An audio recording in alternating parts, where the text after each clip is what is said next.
Hello everyone, आप देख रहे हैं अपना यूट्यूब चैनल कैंडिड टेक। मैं हूं आपके साथ शतपाठी। लास्ट वीडियो में मैंने आपसे बात करी थी why do people invest in gold, why is gold considered a safe haven for investment. उसमें एक मेंशन किया था मैंने कि जब रशिया पे सैंक्शन लगाए गए तो स्विफ्ट से उसको हटा दिया गया and SWIFT was used to impose sanction on Russia. उसमें मैं विस्तार में ये नहीं डिस्कस कर पाई थी कि आखिर स्विफ्ट होता क्या है। इस वीडियो में हम जानेंगे कि स्विफ्ट पेमेंट सिस्टम आखिर है क्या। Swift society for world wide interbank financial telecommunication is a leading provider of secure financial messaging service.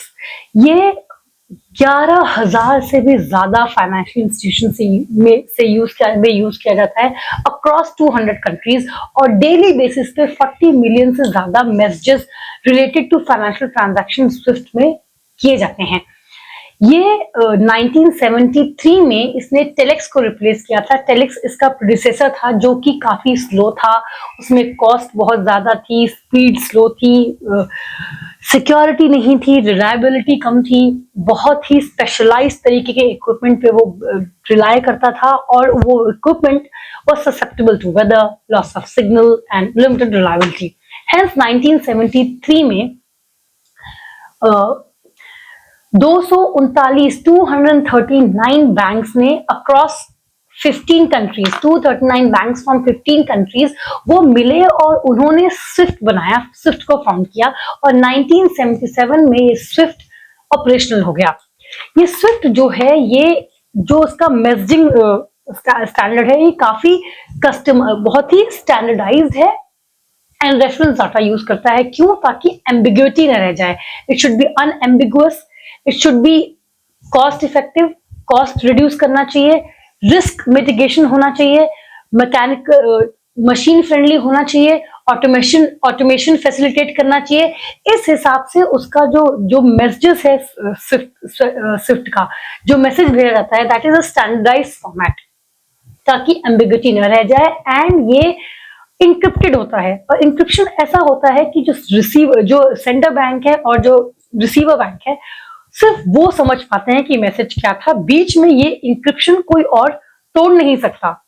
Swift का एक कोड भी होता है जो कि बेसिकली बैंक आइडेंटिफिकेशन के लिए होता है। इसे BIC बैंक आइडेंटिफायर कोड भी कहते हैं, जिसमें कि ये लगभग 8 से 11 कैरेक्टर्स का एक कोड होता है, जिसमें कि पहले 4 कैरेक्टर्स बैंक का नाम होता है, अगला 2 कैरेक्टर कंट्री का नाम होता है, अगला 2 कैरेक्टर या तो लोकेशन, बैंक की लोकेशन का नाम होता है या उस लोकेशन का कोड होता है।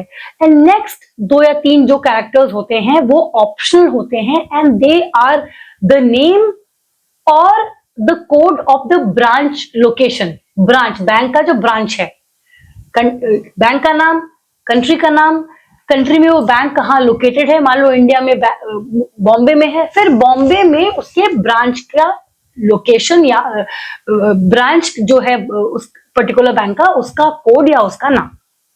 इससे बैंक BIC कहते हैं।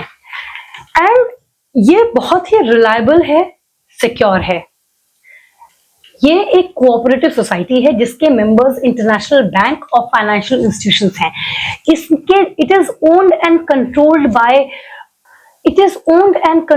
By financial institutions, more than 2500 financial institutions जो कि अपने अपने शेयर होल्डर्स अपॉइंट करते हैं। ये जो इंस्टीट्यूशंस हैं 2500 से भी ज्यादा, ये शेयर होल्डर्स अपॉइंट करते हैं जो इनको रिप्रेजेंट करते हैं। और ये शेयर होल्डर्स फर्दर एक 25 मेंबर बोर्ड ऑफ डायरेक्टर्स का एक 25 मेंबर्स होते हैं, वो इलेक्ट करते हैं। ये एक फुल टाइम एम्प्लॉयज होते हैं। ये जो 25 एग्जीक्यूटिव डायरेक्टर्स हैं, ये फुल टाइम एम्प्लॉयज होते हैं। They are led by chief executive officer. And एक नेशन का या फाइनेंशियल इंस्टीट्यूशन का कितना शेयर एलोकेशन होगा, शेयर का कितना शेयर होल्ड एक नेशन कर सकता है एंड कितने बोर्ड ऑफ मेंबर्स उस नेशन को रिप्रेजेंट करेंगे, share holding and number of board members कितने होंगे एक पर्टिकुलर नेशन के या फाइनेंशियल इंस्टीट्यूशन के, ये डिपेंड करता है कि वो पर्टिकुलर नेशन कितना ज्यादा यूज करता है स्विफ्ट पे. It will depend on the usage of Swift by that particular nation. ये जो स्विफ्ट मैसेजिंग सर्विस है, इसका ओवरसीयर G10 के बैंक्स हैं. G10 banks include Canada, France, Germany, Italy, Japan, Netherlands, Switzerland, UK, USA. European central bank and the main overseer is the national bank of Belgium, जहां पे कि ये headquartered है. ये जो स्विफ्ट का पेमेंट सिस्टम है, ये बेसिकली सारे सैंक्शन लॉस को अवॉइड करता है. अगर कोई सैंक्शन लगा है तो उस रूल पे को अवॉइड करेगा, किसी कंट्री पे सैंक्शन लगा है तो. लेकिन सैंक्शन को इन्फोर्स करना स्विफ्ट की जिम्मेदारी नहीं है, वो मेंबर स्टेट्स की है, फाइनेंशियल इंस्टीट्यूशंस की है. अब सवाल यह आता है कि इस स्विफ्ट को कैसे यूज किया जाता है इन्फोर्स करने के लिए सैंक्शंस. देखिए, बात यह है कि स्विफ्ट ट्रांजैक्शंस को नहीं डील करता है. It only deals with, Swift जो है वो ट्रांजैक्शन से डील नहीं करता है. जो दो कंट्रीज के बीच में ट्रांजैक्शंस होता है उसमें स्विफ्ट का कोई लेना देना नहीं है. It only deals with the communication between the two sender and receiver.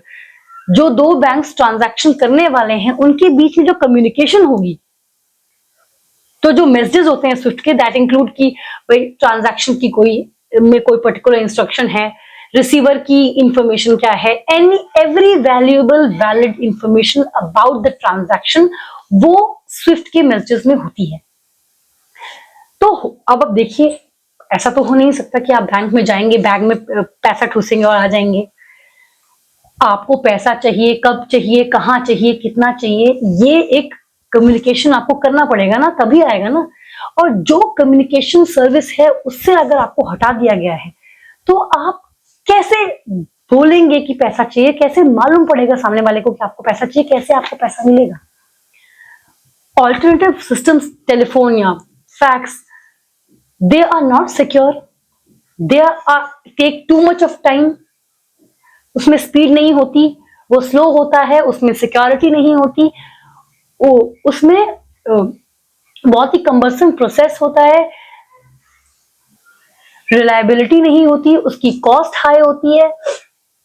There are too many of impediments. अगर आप उस जो चैनल बना है मैसेजिंग का फॉर क्रॉस बॉर्डर ट्रांजैक्शंस, उससे अगर आप हट जाते हैं तो कॉस्ट, स्पीड, रिलायबिलिटी सब प्रॉब्लम आके खड़े हो जाते हैं.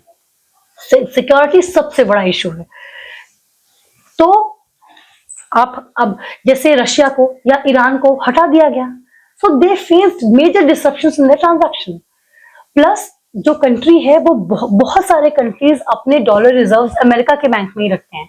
तो अगर, और क्योंकि ये swift banking system western owned है, तो ऑब्वियसली अगर यूजुअली अमेरिका और ये यूएन जो है वो भी वेस्टर्न ओनली है, यूरोपियन कंट्रीज का और अमेरिका का ही धौंस वहां पे है. तो basically UN sanction, America sanction, European sanction, ये जो सैंक्शन लगाते हैं वो उस सिस्टम को जो कि उन्होंने बनाया है और जिसको वो डोमिनेट करते हैं उसको वो यूज करते हैं एज अ टूल. इससे फ्रस्ट्रेट होके और भी कोशिश की गई है कि जैसे रशिया ने एक ऑल्टरनेटिव पेमेंट बनाया है, बनाने की कोशिश की है रादर, SPFS रशिया ने, and cross border interbank payment system, जो कि चाइना ने बनाया टू इंटरनेशनलाइज युआन. लेकिन ये अभी तक ज्यादा सक्सेसफुल नहीं हुए हैं. वो ट्रस्ट गेन करना, वो जिस तरह का ट्रस्ट चाहिए होता है वो रशिया एंड चाइना गार्नर नहीं कर पाए हैं. वो एक्सेप्टेबिलिटी जो इंटरनेशनल ग्लोबल एरिना में आपको चाहिए होती है अपना सिस्टम इंटरनेशनलाइज करने के लिए, एक्सेप्टेबिलिटी बढ़ाने के लिए, वो नहीं है अभी. Russia as a country and China as a country do not have that acceptability जो कि USA and other western countries के पास है. तो स्विफ्ट है तो एक messaging app, messaging system, messaging service है, लेकिन क्योंकि वो इतना इंटीग्रेटली इंटरट्वाइंड है ग्लोबल ट्रांजैक्शंस में, उसके मैसेजेस इतने इंपॉर्टेंट हैं एक जगह से ट्रांजैक्शन दूसरी जगह पहुंचाने के लिए कि उसको यूज भी किया जाता है टू दूसरों को तंग करने के लिए, बुली करने के लिए। आज के लिए इतना ही, मुझे दीजिए इजाजत। ऐसे टॉपिक्स पर चर्चा के लिए बने रहे मेरे चैनल कैंडिड टेक के साथ। इस वीडियो को लाइक करें, शेयर करें, इस वीडियो पर राय जरूर दें, मेरे चैनल को प्लीज सब्सक्राइब करें। सी यू नेक्स्ट टाइम।